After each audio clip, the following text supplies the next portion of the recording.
page.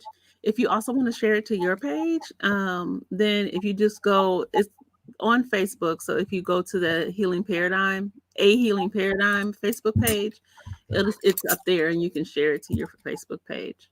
Okay.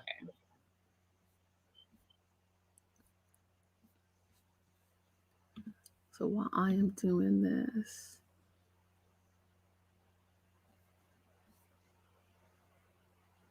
so have all the relays been done? They did the 4x1 finals today. Tomorrow. 4x1. See, now you got it. Okay.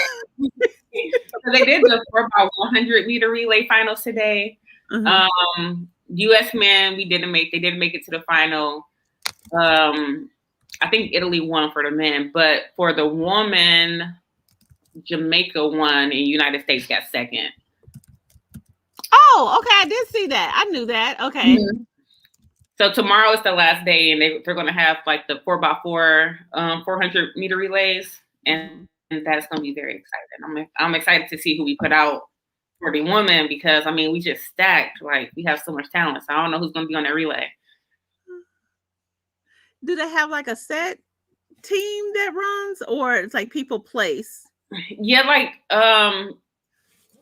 they took the top 3 for like the open, and then I think they bring the next 3 or 2 for alternate. They bring the next 2 for alternates, but I mean the thing is the hurdlers, the women hurdlers like Dalilah Muhammad and Sydney McLaughlin run so fast over the hurdles that I'm thinking that they have to be in the relay because they broke the world record with 51 seconds, and women are running 51 seconds flat, not over hurdles. So if they're doing that over hurdles, I mean, I'm pretty sure they're going to put them in a relay just to give us a chance to, like, I don't know, break another record and definitely bring home the gold. So I'm thinking it might be them two. It might be Allison Felix because it's her last Olympics. And she's always a great athlete for us. She placed 3rd today in the 400 final. And then I think it might be Ethan Moe, who's a 19-year-old out of college, just went professional. Uh-huh. So I think she is like the GOAT already. She's so amazing. So I'm thinking they might have them 4 go out and do it. And 3 of them, I mean, are not even there to run the 400, but they're just so talented that they can do it all. I love your excitement. Like, as you're talking about this, it's like you're there. You are all in. Look, I have lost so much sleep watching this Olympics. I be up at 6 a.m. because I have to catch it. I cannot miss anything. I need to see it live. So I've been up with my kids. We've been watching it. I've been up late watching it. You know, I'm dedicated. Have you ever thought about coaching? Oh, no. No, you're not a coach. No, I cannot coach. I think I just get tired of explaining stuff to people. So that's why I couldn't coach. You know, you gotta know your limits. And I think that's my limit. Okay, so Valerie, before we get started, I have a little game that just is a little warm up, okay? Okay. And it's called Black Love. And it's really easy. So I'm going to give you a category. So I got a couple of different categories. I'm going to give you a category. You need to name 5 things in that category, and you have 10 seconds to do it. Ooh, okay. Now, here's the catch. You can't do any filler words. No so's, ahs, all those things that we love to do. So you just got to say the things, okay? Okay. Let's see if I can do this. Okay, you ready? I'll practice run first. Okay, I'm gonna give you an easy one. Okay. Your category is Black women athletes. Name 5 Black women athletes. Go. Allison Felix, Dalilah Muhammad, Ethan Moe. Girl, you was doing it. I was there. Okay, I got it. I'm ready. Hold on. Let me sit up. Okay, so remember I told you I'm not an athlete, so I got this category. Now you might look at me like, so I think you'll get what I'm saying. Okay. So your category is 5 events in track and field.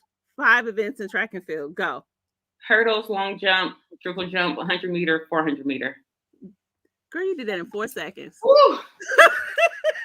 Look, put me in, coach. Hold on, I'm ready.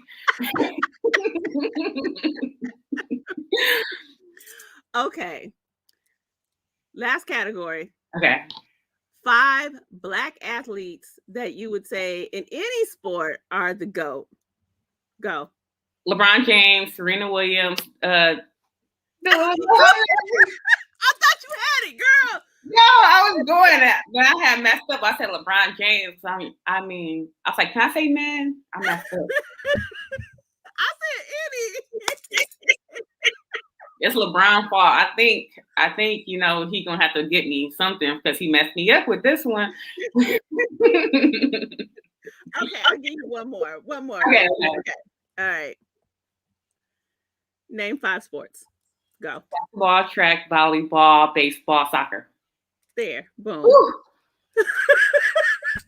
That's it. I swear I was about to say I gotta work on that. I think I say too much. I do too. But I think it's so fun to just watch people try to go through. All right. Look, you got me. This is a okay. Good. So you warmed up. You warmed up now. Yeah, I'm ready. Good afternoon, everyone. My name is Dr. Ifetayo Ojelade. I'm a licensed psychologist. I am based in Muskogee Territory, which is also known as Atlanta, Georgia. And I am here with my guest today, former athlete who used to run the race. Her event was the hurdles. I am saying it all jacked up. Valerie Thames. She is also a social worker. Good morning, sis. Thanks for coming. Thank you for having me. I'm so excited. This is definitely out of my comfort zone, but I'm here. I'm ready. Yay! Okay, so I'm excited about this conversation. I gotta get just your perspective overall. Let's start because your area is track and field. So, and the Olympics is going on right now. Just tell me your thoughts overall about just the Black women that you've seen that are participating in the Olympics. First of all, it is so many Black women, regardless of whatever country they're representing. It is so many Black women, and I love it. I swear I'm watching the races, and I'm just like, black. It's just so many of us. So I love that. It makes me so excited because it's just for athletes or the younger generation is just showing us like what's possible. And it's just things that you just don't even think about. Like the volleyball players, the gymnasts.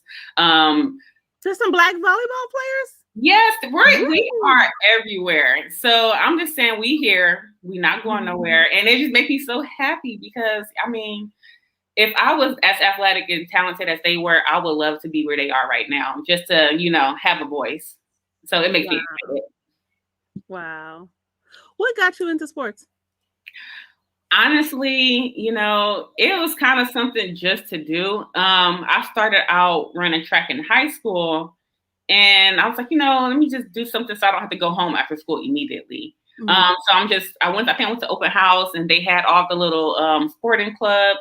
I went to volleyball, but then like the coach was so mean. So I'm like, I'm not going to go. I'm not going to do volleyball. And then the coach came up to me afterwards and was like, what happened? You were doing so good. Why didn't you come to the tryouts? I'm like, I'll come and do track because she was the coach of track too. And the thing, and then I just went there and I excelled and I was like so loved. And it was the same coach. And with her, I think what was hard for me in the beginning was like she was really good at holding me accountable, giving me that tough love and critiquing me. And still to this day, like I met her when I was 14. Still to this day, I am in touch with her. But she truly just changed my life because if I had not had her come up to me and say like, why didn't you continue with this? Like, why did you give up? I probably would not have gone to track and field. I probably would not have got the scholarship to college. So I'm so grateful for her. Andrea Grimmer, if you hear this, I love you. You are amazing. But I mean, it really was just something to do. And then it turns out that I was really talented in it. Now, I'm interested about the part of holding you accountable. How would you say that like sports hold you accountable? Oh my goodness. I would say with effort and just with like being resilient and persevering through anything. With track, you go out there and then it's so many athletes that are just there for like, oh, my friends are here. But then, like, you know, with giving like your full effort time and time again, regardless of who's watching or who's there, I think it just made me be a little bit more like, okay, honest with myself. Because it's easy for me to lie and say, oh my God, I did give my full effort. You know, I really did try. And everybody, no, you didn't. So they did such a good job of, I guess, like making me hungry for things. Like, you know, showing me like, you know, if you put this extra effort in, this is what you'll get out of it. I mean, I had coaches who would come and practice with me at 6 a.m. because, you know, I'm like, at some point, I was like, you know, I want to be better. Like, I want records. I hate losing. I want my name to be here. And these people like, okay, if you want this, then like, let's get it. And they were there every step of the way, you know, just giving me the chance and opportunity to do it.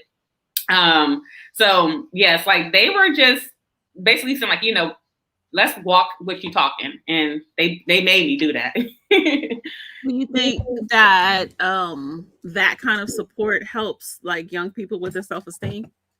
I definitely do, because oftentimes I feel like growing up, you may, let me speak for me personally. Growing up, I kind of felt like not fully understood by my parents. Like, you know, your parents are like, oh, I made you, I know you. I'm like, no, you don't really know me. Like, you don't know everything.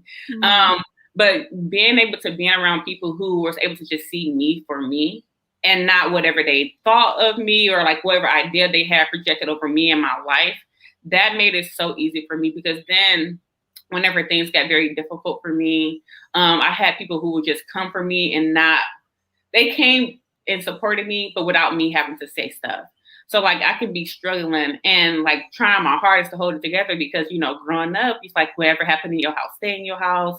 You know, don't let people know what's going on. So, you know, I'm just this tough girl. Like, yeah, I'm good, putting on the mask.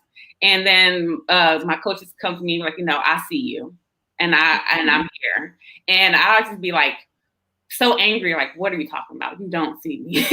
But like it was so comforting, because, you know, it wasn't sympathy, but it was like, you know, it was empathy. It was just them saying like, you know, I'm not gonna hold you to these stereotypes. And they just gave me the chance to like be who I am. And so one of the things that I was just thinking about is like being pushed and supported and that being really good. But then I kept thinking about Simone Biles and how they were saying that she was performing even though she was injured. I think she had like broken toes or something like that. And so I wonder if that's kind of part of it too, is like, do you ever get pushed to the point where you're still performing but you're injured? Yes. Oh my goodness. My senior year of track, for majority of the outdoor season, I was like taking like a cocktail of painkillers, because I did hurdles. So, and typically at track meets, you have the prelims and then you had the finals, and I did both hurdle events. So it was just so much pounding on like my hip flexor muscle, and they would just be like painful. So I go to my trainers, like, you know, kind of some meds, I'm in pain. And I'll just be taped up out there, sleeves. I just have everything going, just trying to compete, trying to run. And I think it's really a fine line, because at some point, you know, you got to say like, you know, I need to sit out because I'm too hurt. But then some things you just like, you know, this just comes with it. Because like some events, it does come with like, you know, I'm banging on my knees, or I'm doing a lot of pounding on my hips. So you would expect that type of, I guess, wear and tear. But then also, you know, I feel like a lot of times we got to know ourselves as athletes, like, hey, this is too much for me. And at my senior year, I knew I was leaving Mizzou after that year. So I'm like, you know, I don't know if I have opportunity to run anywhere else. So I just had to go through it, because this is like my last chance. I had to go out anyway. So then what is your social worker brain? Because of course I'm like feeling all protective, like, no, what does your social worker brain say to that? Ooh, my social worker brain tell me that I do too good of a job compartmentalizing. Like it's good to an extent, but I did it to the point where it was like unhealthy for me.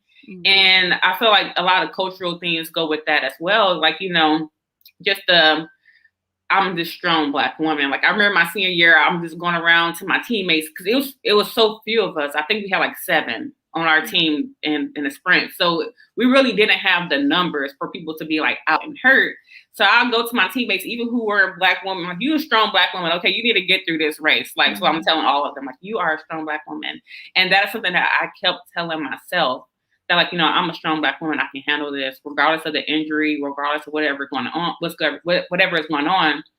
But that was not healthy for me because, it was a lot of other things that I was battling at that point. But I don't know. It's just like, I'm constantly told that I have to be a strong Black woman. So at that time, that's what I was telling myself, just to get through it. And there didn't cross my mind that message of being a strong Black woman would also be being pushed to athletes, which makes sense.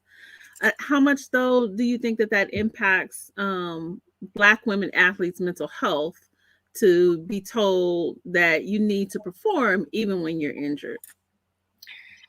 I think it impacts us a lot because it gets to the point in the sport where we're only viewed as entertainment that we can't be human. And that's the hard part because like whenever we're having physical problems or just like our mental health problems, those things have to be placed on the backside or on the back burner because right now I need you to show up. And then, you kind of feel like the pressure or like the guilt, like if I don't do this, then so many other people are going to miss out. Because during that time, I played a big role in on our 4x4 meter relay. So if I wasn't out there running, then we didn't have a relay. And that's 3 other athletes who didn't have the opportunity to run in these big meets. So I feel like at that time, I just had like a lot of guilt because I didn't want to like mess up anybody else's chance to run and compete. But also I just felt like, these people are coming here for a reason and I just got to be like superhuman. And I feel like a lot of us go through that too, because the comments are going to come. When we don't perform, the comments are going to come like, what's going on with these people?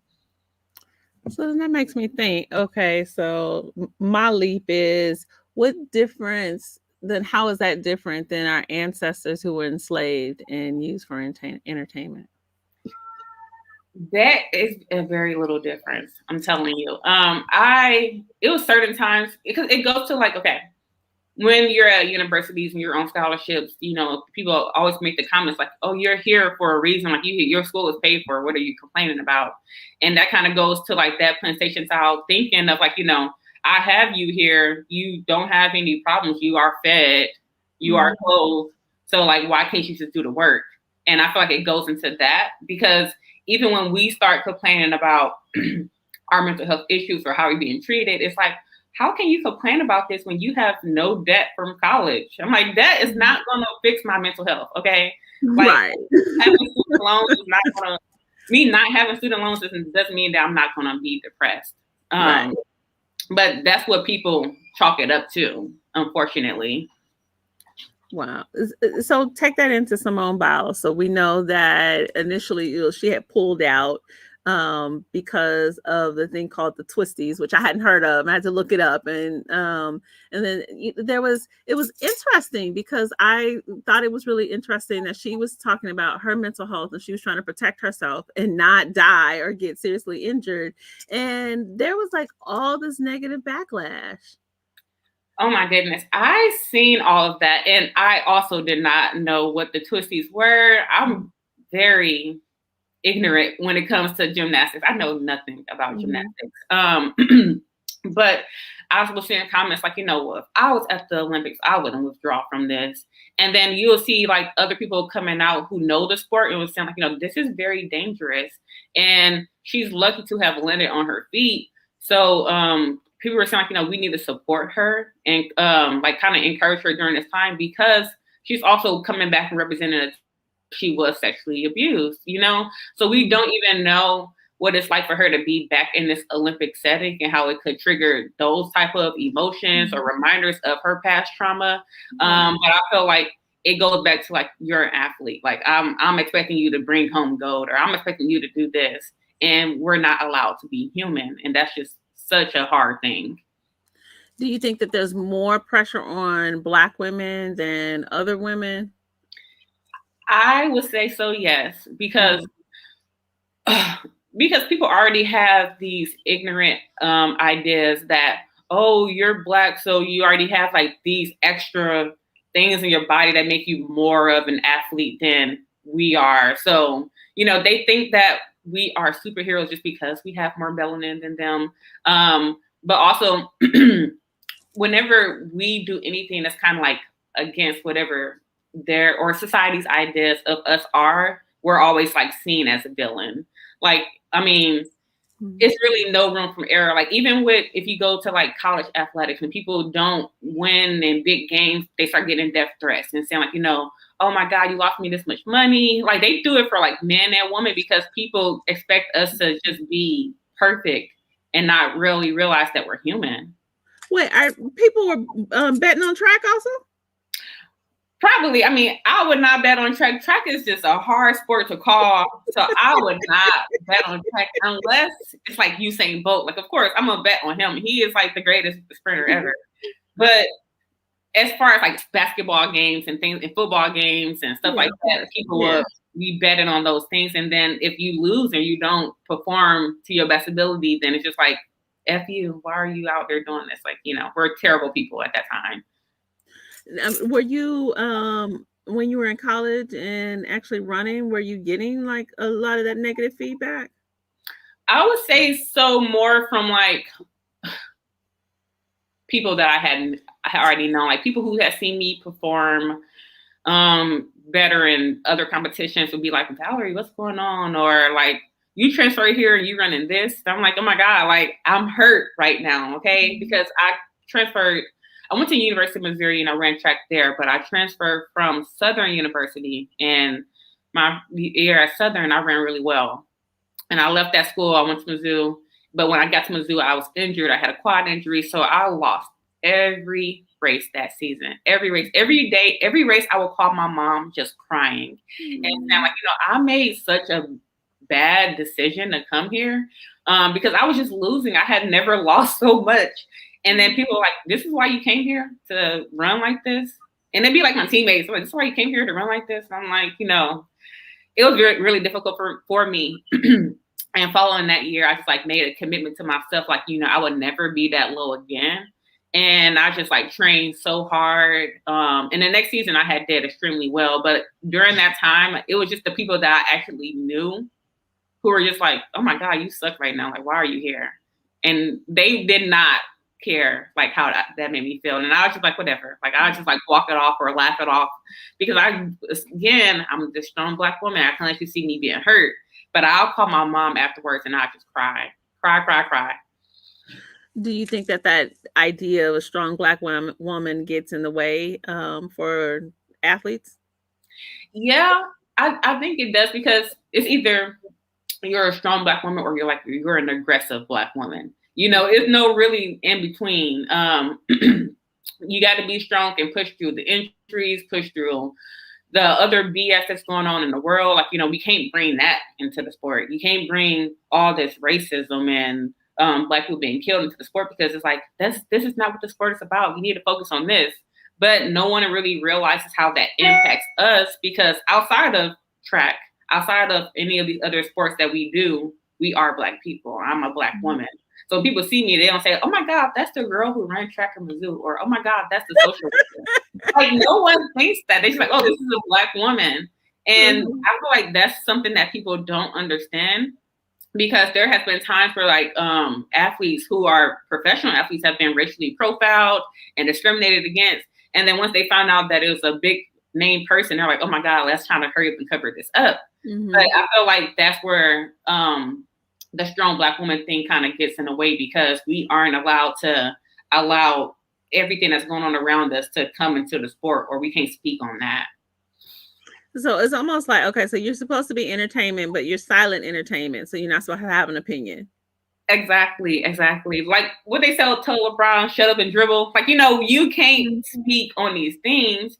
And then whenever you do it, like, oh my God, you guys are always playing the victim. This happened so long ago, when it's just like, still to this day, if a police officer dropped behind me, I'm like, okay, let me check my mirrors and see if he's gonna pull me over. Like, or let me make sure I have my fiance on speed dial, because if I get pulled over, I'm gonna make sure that he's on the line to hear what's going on. Like, people don't understand. I guess like just the secondary trauma we as Black people have from like the things that go on in society. No one really understands that, because they're like, well, that didn't happen to you, but like it happened to somebody who looks like me. So it's a greater chance that it can happen to me. So that's an interesting kind of connection. How do you think that's secondary trauma? So like you being traumatized by learning or seeing something happen to someone else, how does that impact an athlete's performance? I think if an athlete is anything like me, I think it impacts it greatly. I know for me personally, if I am not well mentally, I cannot perform. If I'm not able to like put this stuff in a box and think about it later, I can't perform, because even when I'm warming up, even when I'm getting ready to run my event, it's still playing in the back of my mind. Like, it's still deep in my thoughts. So if I'm not able to process what has happened, I can't perform. And it's just because I really just can't. I can't get it out the forefront of my mind. Got it. Talk about your thoughts about Naomi Osaka and her pulling out originally of the French Open, and then just kind of all the backlash that she got, and even just the backlash because she was speaking up last year during the whole Black Lives Matter situation. I am so grateful for people like Naomi Osaka, because it's been so long when we haven't been able to speak up about our mental health or protecting ourselves. So I think like now that everyone's kind of speaking up and saying like, I have some stuff going on and I'm not okay and I need time to be okay. I think that it's great, because I'm hoping that it'll trickle down to like things like work or things like, school, because a lot of us face these mental health issues, or like I said, secondary trauma with things that's going on, and it impacts us, and we're still expected to just be 100%. And I think the issue with that is a lot of the people who are in places above us are not impacted by these things. A lot of the people who run these companies, unfortunately, are white. So they're like, oh my God, that's terrible, but I need you to meet 5 clients today. Like, they're not like, oh my God, this is terrible. Atlanta is shut down. They have a curfew out, but I need you to come to work. Like, they don't think about these things. And I know it's extremely hard for her, because also even with speaking up, I think I watched her documentary that was on Netflix, but the beginning. Yeah, I think like in a part of that documentary, she was saying like, I really want to speak up about this, but how can I do it in a way that I don't get a lot of backlash? I think she said something along those lines, and she ended up coming out with like having somebody's name on a mask, and that was her using her position in the world to speak up about these injustices. But it's just so hard, because I can't come to work and say Black Lives Matter, because that's a political view. Even though I'm just simply saying that my life matter, that's some things that people say. You can't say that, or I can't go around and say like, oh my God, what's happening? What happened to this person is terrible, because it's still under investigation and no things have been ruled by the judge or society. So it's very hard to kind of be in these spaces and be Black, because we're just like, I'm just a social worker. So, and that's just hard. I'm not a Black woman to them. I'm like, oh my God, I'm your therapist. I need to be here to do therapy. So. Oh gosh, you took me in a couple of different ways. So the idea of like Black people being killed is a political issue. It's not about humanity. That's interesting. So we're gonna put that to the side. But then the other thing is, I think about social work, and I've read the code of ethics for social work. So there's all kinds of things around social justice. And so like, how are you expected to show up as a social worker and then not, advocate around issues around social justice? It's such a fine line. Such a fine line. I would say from my experience, what was done was like, let's have conversations about diversity and how unfortunate it is that these things are still occurring in our society. But let's not speak too loudly about it. And that's kind of how it has been for me professionally. It's like, I can't come in and say like, oh my God, this is terrible. I'm afraid that my Black son, my Black husband will have these same experiences. But I can come in and say like, we need more diversity. We need people to be more understanding and not have their racial biases, because that's not a thing. Racism is so far gone from our society now. But that's kind of how it has been for me professionally. It's just been like, this is going on. Let's talk about diversity and how we can be allies. That's kind of how that's where it started and where it ended at, professionally. So it's almost like in both areas of your life, when you talk about sports and then when you talk about social work, it's, show up and perform, but don't talk. Don't be your full self. Yes. And it's honestly, I just feel like it's just the politics of it. I mean, because you don't want to say too much, because then, parents might look at you differently and be like, oh my God, you're pushing these beliefs on my kids, where my kids aren't racist. So why are we talking to my kids about racism? Some people have those views and be like, well, I'm not teaching racism in my home, so I don't think my kids should be made aware of this Black man who was unlawfully killed. People unfortunately have those viewpoints, and that makes it hard to kind of have these conversations. I have been fortunate enough to be a part of a team within my professional realm that has allowed us to let's take space right now and let's talk about how this has impacted you. But even in that moment, I will say that it wasn't enough for me. So I was happy that they created that for other people who, were able to talk about it for themselves, but it didn't feel like a safe enough space for me. So even with them, here's a realm for us to talk about what's going on. It felt like a waste of my time, because I can say all this to you, like, okay, I'm here if you need me. But are you really there if I need you? I don't think you are. So it's difficult. It's really difficult. And I think that goes to having people in places who look like you, because sometimes it boils down to, you may feel what you might empathize with what I'm going through, but I don't think you really understand how deep it goes for me. Mm-hmm. And that's kind of where I personally drew the line, and I put it in the box. I was like, I'm good. I can do my job. I went home and I went to my support system and I let out, what was going on with me. But I think just a lack of people who look like me and who truly understand how deep it goes outside of my job title is important.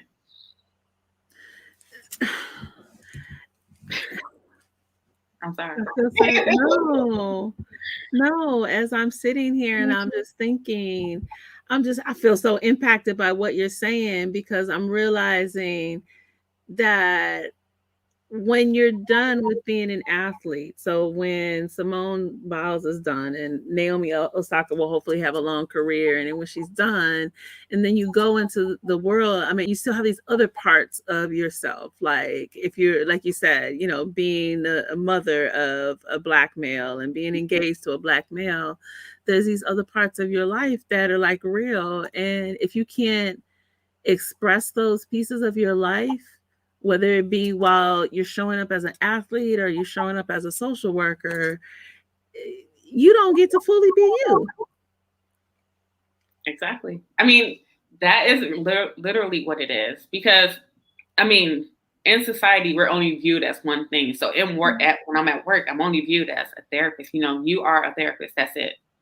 But then when I leave work, they don't say, oh my gosh, she's a therapist. She wouldn't harm anyone. They're like, oh, this is a Black woman. She looks aggressive. So it could be that. It could be that. It changes. Wow. Do you think that same thing happens to, let's say Sha'Carri Richardson, and she had the orange hair and the long nails, and she's clearly, when you see her, she clearly has a beautiful personality. But do you think that because of the way that she looks and because it's so different than what is socially acceptable, that people just make these negative assumptions about her? 100%. 100%. The hair, the nails, just just her knowing like I'm her, like I'm that girl. I'm here. I'm not going anywhere. Her having this confidence about herself, I say definitely makes people feel uncomfortable, but also goes to them like, oh my gosh, she's ghetto. Like, that's what it is. Because like you said, it's so outside of what society deems as acceptable. And I think it goes to like, I feel like as Black women, our confidence is always perceived as cocky. So with her, she's very confident. And she knows, like, I have put the work in and I know I'm going to get out what I've put in. And it's like, oh my gosh, she needs to be more humble. She needs to like simmer down. And I feel like a lot of the times we're trying to like dim her light and make her be a little bit more quiet and like, oh my God, thank you for this opportunity. Like, like I need to be thanking all the masters around me saying, master, thank you for giving me this place to run, but like not, her speak on her God-given talent and all the work that she's put in to be who she is today. I feel like it goes to that. Like you can't be confident. You are cocky and ghetto because you don't have straight hair. Do you think that, what do you think about like people that just say like she needs to look more respectable? She don't look respectable.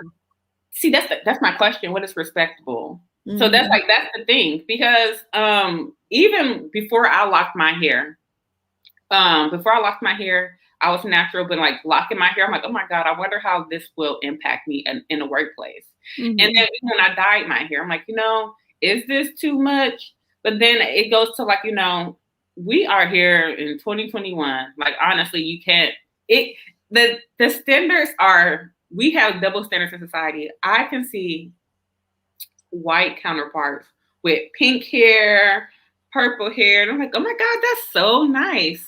And then here's Sha'Carri Richardson with her burnt orange hair. It's just like, this is really ghetto. This is like supposed to be a Halloween costume. Like, the way that people talk about it varies. And it's so disgusting because I can't show who I am with my nails and my hair and my makeup. But whenever another person does, it's like, oh my God, this is edgy. This is the new thing. Look at Kim Kardashian with these cornrows in her hair. Like, girl. So, they change it when they put the wigs on. Oh my God, this is the new trend of 2021. When we've been out here with these long nails, rings, jewelry, hair, setting trends. And then they just come and do it after us. And it's just like, oh my God, this is the new thing. I remember when I saw Sha'Carri, I was like, you better do it, girl. Yes. When I see Sha'Carri, I'm like, oh my God, I wish I had all of this because, if I could work with the nails, I can't. If I could, I would. Like, if I could do that, I would do it because she looks good. And I need that energy in my life sometimes. Okay, now, but this is a naive thing because you see, I ain't got no nails, so I don't know nothing about that. I was like, how can she run with those nails? Those nails don't get in the way. No, see, okay. So whenever I ran track in college, and when I got to the SEC, so the Southeastern Conference, a lot of women, collegiate athletes and professional, they run with the full face of makeup, the lashes, the nails, the jewelry, the lipstick. And it's just like a thing, like, because typically we're on TV. Yes, you want to be on TV. You want to look good on TV. And it's just like, I say like a fashion show. Like the wigs is laid, the edges is swooped. Like, Stop. I'm telling you, yes. So when I got to like my junior and senior year of college, I'm like, let me get in on this, okay? Because I'm missing out. So like I started learning how to do makeup. I would go get my nails done. Like I would before the track meets, like, okay, I can't go. I got to get my nails done. They need to be like a bright, vibrant color to show how I'm feeling this week. But like that is a thing. So and track and field, a lot of women, we are out there. Like I even know some athletes, she would like do very detailed eyeshadow and everything like that. Like they are here to like be beautiful, but also be fast. So Yes, but it doesn't like leak and get I'm telling, they be having all the tips. Like, it's so many different ways that you can do it. And I'm like, teach me, okay? Because I want to be a part of this crew. Teach me. So I was kind of following the steps, but it is ways. It's ways. And now they do like the nice hairstyles. Like, I don't know if you know the U.S. hurdler, Christina Clemens. She like ran, she made it to the Olympics, but she had like these Dorito earrings on, and she had like chopsticks in her hair. And in one race, she had like little butterflies in her hair. And like they just go out there and make sure they look beautiful. Like you would think that we were going to like some club, but like a track club, but like they look so good. You know what's impressive about that? Our creativity as Black women, because the only thing that I can think about is if I'm running track, my hair gonna be sweated out and my makeup gonna be everywhere. But the fact that they can do that and they look good doing that, and if they don't injure themselves with them long nails, I'm impressed. I'm telling you, look, that's brilliant. We just kind of set the standard wherever we are. And that's what I love about Black women. Like, okay, the standard is set. Now, how can I meet it? And you know, the interesting part is when I think about that, it's like not only are they training and preparing to do whatever their sport is, but they're also like thinking about what is my image? How do I want to project my image as a Black woman? Mm-hmm. Mm-hmm. That is definitely what it is. And I feel like that's what it is all the time, though. And I don't feel like any other ethnic groups or races kind of have to worry about that. I don't think anybody else is like, okay, I'm this athlete. How do I want to project my image? I don't think no one thinks about that but us. And I feel like we always have to think about that. Like, we always have to worry about like, am I coming off aggressive? Do I have a resting bitch face? Do I look intimidating? Do I look unapproachable? We are always like have to put on so many different hats and masks because, even when you just step out, you can just walk and the people are like, you should smile. Like, oh my God, like, can you get out of my face? But like, that is what it is all the time for us. And it has to be exhausting. It has to be. I mean, it's just exhausting, like having that experience, period, as a Black woman. But then as you're a Black woman athlete, that I think that just adds another layer of it. The other thing I think that becomes really interesting is the stereotype, because even though we know that there are a lot of Black women that compete in track and field and just in sports overall, there's this idea that we don't exercise. And so those two things, I'm like, that is really weird because there's always this idea that we don't exercise, that we're overweight. Mm-hmm. And it's so crazy. I think I was looking at a podcast with another track athlete who was just like of a bigger build. I mean, she was a little bit thicker, but she was a sprinter and she was in very good shape. And people don't really think about kind of like, how like not eating disorders, but just like, I guess like the very real precautions that you got to take with like eating disorders and the way that you eat, because you don't want because of how you are perceived, but also being an athlete, when you see a person who's a little bit thicker, you're like, oh my God, they're unhealthy. And I feel like we see that like with Lizzo, because she is a bigger woman, but people say like, oh my gosh, she eats so unhealthy, but she's like a vegan and she's changed her life around completely and has been eating healthy and working out regularly. But people think that if you aren't a size 0, then you're out of shape. Or if you just genetically got a little ass on you that you don't work out, like, they don't really connect those two. And I think, unfortunately, a lot of Black people suffer with like eating disorders or like body dysmorphia because we want to look a certain way. But people think like, oh my God, you have the curves. You were born with this. That's nice. And they don't really see like, oh my God, I want to look like this. Or to me, someone can tell me that how I look is I'm overweight because I have a little bit thicker thighs than they do.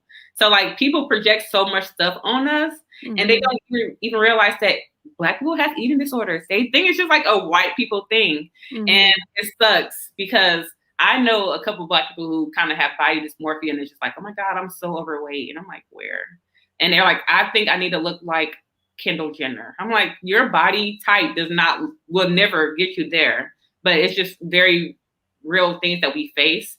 and society is just ignorant to it, or our people in general are ignorant to it. How does body image impact athletes? Ooh. So I can tell you from me personally, as an athlete, one, God just did not give me boobs. Okay. Like that was not for me. You can have some mine. You can have some, I got plenty over here. That's all you can see right now. That was not for me. And as an athlete, the more I worked out and I like lost body fat and built muscle. Yes. And at some point, like if like I'm getting dressed for an event, I'm like, oh my God, I look too muscular. Or oh my God, I have no boobs. Like I kind of look like I'm not all the way there. And for me, it was so hard initially because I'm like, oh my God, why can't I have a little bit of something? Like, come on now. But then after track, I gained some weight. I had kids, and then I got some boobs. I'm like, I do not want this. All these years in college, I was feeling that I wanted this. I don't. And it made because people see you or guys see like, oh my gosh, she's too muscular. I wouldn't date her. Or like, oh my gosh, she doesn't have this. She doesn't have that. So then it make you feel insecure because like, oh my God, I'm in my best shape to be an athlete. But like on an intimate level, is this too much for you? Like, that was hard. Yeah, it's hard. And do you think that guys like to actually say that to women athletes? I think so. Like, I honestly think so, especially if my app's better than yours, or if I'm in here benching a little bit more than you, I'm out here swole, they are just like, you are real manly. Like, and that's how they see, like, you're real masculine. And it's kind of difficult because then whenever you trying to like get done up, it's just like hard. Like, for example, loving basketball, she goes to, prom? She all dressed up like, oh girl, Nike made dresses, and she all slumped in her chair and all like, ugh. And it's just like, oh my God, this is my body type. I can't be me. So it's really hard. Do you think that that's part of what pushes Black women athletes to wear makeup and do their hair and try to look more to feminize themselves based on that kind of these gendered stereotypes? I would say possibly. Like some parts of it is just like, let me show you that I can still be very beautiful while I'm out here sweating and running all this cool stuff in a 90-degree heat. I think that does play a part into like, you just want to look good. Because when you running and you making these ugly faces, like at least my makeup is nice. At least my makeup is nice. But I think that does. I got butterflies in my hair. Yeah, I think that does play a part. But I think also now as women, we're kind of like reclaiming our own stuff and making it be like, this is not for you. Let me let you be clear that it's not for you. I think now we're getting to a point where as women, we're like, I just want to look beautiful. And I know when I do this, I feel beautiful. So I think we are leaning more towards a time where we're doing stuff for ourselves and not other people. But I feel like it could have started out with just like, I want to be seen as a woman on top of my 9% body fat. Got it. 9%, huh? Man, that was good times in my life. 9% body fat. Wow. I follow this this nutritionist online. I gotta remember what her thing is, but I love what she talks about because she just talks about like BMI and the standards of BMI just being like really discriminatory towards Black women. She's like, our bodies are different. So just stop with that. Stop following that. Oh my goodness. And I was so happy I learned that in college because when I got to Mizzou, they have a lot of money. So they get top of the top stuff. And I get there and I'm in this machine. I can't remember what it's called, but I just lay flat on the machine. It goes over me and it just tells me my body fat. And I'm talking to the lady. She's like, what is your weight? And I told her how much I weighed. And, I actually want to lose like 10 pounds. So I told her, she's like, why would you want to lose 10 pounds? I'm like, I feel like if I was smaller, I would be faster. And she's like, you have kind of lost as much weight that you're going to lose and healthy, like to be healthy. And I'm like, are you sure? I can't squeeze a couple pounds out of these different areas. And then she's like, no, naturally, you're going to have a little bit more in your thighs and your butt. And I'm like, dang, like this whole time I've been stressing because I want to lose 10 more pounds because I know some of my other competitors are like 10 pounds lighter than me. But just my body type and their body type were so completely different. So for them, their weight is good for them. And my weight was good for me. But at the time, I did not know. I just thought like, oh my God, I could be that weight. Like, I can get there. And she was like, no, this is it for you. Okay, stay right here. Stay right here. So I don't think a lot of us know that though. Yeah, I mean, I had heard stuff like that, but then when I started following this, the nutritionist and the stuff that she was saying, I was like, it makes so much sense because I do think, we get so many messages about how we are supposed to look as Black women from other people outside of ourselves, and and it's like no matter what you do, it's like okay, first you're overweight, and then when you're an athlete, then you're too muscular, you look like a man. It's like what is it that you want? The stuff that is nearly impossible. Like, oh my God, it's so many different type of like body types that people want. I'm like, this isn't, your body is literally not made like this. But like surgery has kind of changed our perspective or our viewpoints of how we should look. And I'm like, that's not realistic. Like, I cannot have my hips up here and my stomach like that. Like, I can't. That's not possible for me. So I think surgery has kind of just damaged a lot of us right now.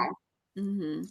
Well, and I think also just because we're not having healthy conversations of like about Black women's bodies. Because when I was younger, I grew up in California. I didn't realize, no one told me, and I probably shouldn't admit this while other people were looking, but no one told me that you just gonna have a big booty. My mama have a hot and top booty. Her booty was like, I used to, as a little kid, and it's terrible, and I'm saying this, my mama's ancestor now, but I used to try to sit on top of her booty. It was so big and so round. I mean, she had something. That's what my daddy liked her. She had a big booty. And so I was not blessed like her, but I'm not that far from the tree. And so that is just a normal thing. It's just going to be that way. Exactly. No matter exercise, they're going to make that thing look different. Exactly. Oh my goodness. But I feel like, oh my God, so many people are selling us like, oh my God, if you buy this or if you do this, you can look like that. I'm like, no, you cannot. Okay. It's just not in it for you. Like, it's not in your genes. Just let it go. And I think I think that's the best thing you can do is like, that's not what your body looks like. Yeah. And so, I mean, I guess, we got like 7 more minutes. So it just makes me think, just kind of going back to athletes, like from beginning to end. So whether it's like you're running, whether you're at a university, whether you're doing a pro, like everybody's got something to say about your performance in your body. Mm-hmm. And then when you speak out about social issues. So if you think about like just the major folks, I mean, we talked about Naomi Osaka and Simone Biles and Sha'Carri Richardson, but there's other folks. The sister from Puerto Rico that had the afro. She was up there and I was loving her, and I need to get her name. I got to remember what her name is. But people have so much commentary about Black women's bodies when it comes to sports. If you could go back and you could look at that 14-year-old girl and you could say something to her, what would you say to your 14-year-old self? Wow. I think I would tell myself to not get caught up in the hype. Oh my goodness. Like,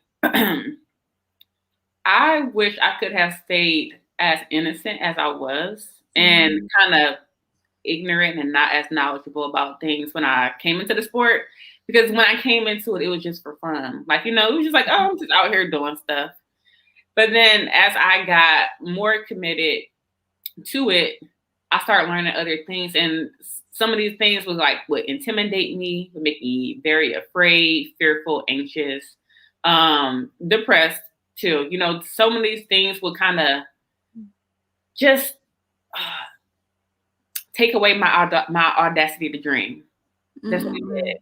And I think I would tell myself, like, never lose sight of that. I would tell myself to stay gold. Oh my God, that's what I would say. I would tell myself to stay gold, because really all of this is for a moment, As long as you're having fun with it, like make that your main priority, because so much can get lost in translation with just like performing, meeting times, running against certain people, and those things kind of take away the joy of the sport. Took away the joy of the sport for me.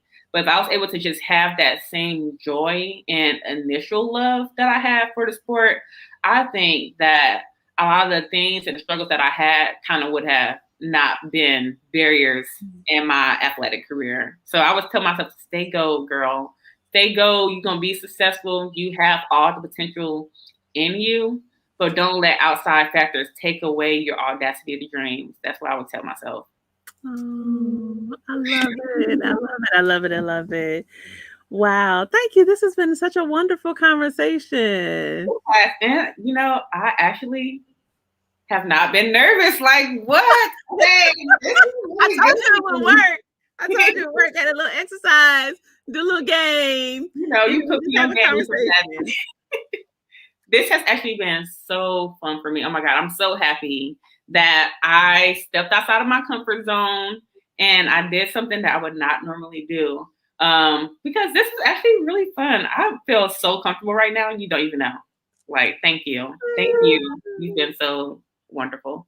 Oh, no, you've been wonderful. And you've just been like really gracious, because I told you up front, I was like, I don't know sports. That's not my thing. And you just been like really gracious with that, as opposed to looking at me like, why you don't know that? And I can tell you, like, my mate would be like, my friends would be like, I'm gonna need you to get some, like, you're gonna have to have some knowledge about sports. I mean, you live in the South and you don't know nothing. I'm like, whatever. Look, we're not gonna take your black card, okay? We're not gonna do you like how black people leave. You don't know how to play spades. They be like, you don't know how to play spades, and they just keep going. We're not gonna do you like that, okay? We are here to educate. This is a safe space, all right? What I do know, though, because I did my internship in Alabama, so I do know, like, Alabama is a football place. I know that, and I know, you either going for Alabama, you going for Auburn. Like, it ain't no in between, and I know that. I got real clear about that living in Alabama. I was like, woo, this is something else. I didn't know nothing about that. I didn't grow up with that one. But anyway, so everyone, my sister colleague, Valerie Thames, was here. She's a former athlete. She ran the hurdles, and she is a social worker currently out here just making it do what it do, trying to heal the folks. Thank you, Valerie. Thank you. Everyone, we are here every single Friday talking about all kinds of stuff. So if you like this video, please do me a favor, share it, like it, just stay connected with us on social media. Next week, we are in August, so we are talking about Black August. So if you don't know anything about the concept of Black August, come hang out with me next week at 12. Take care.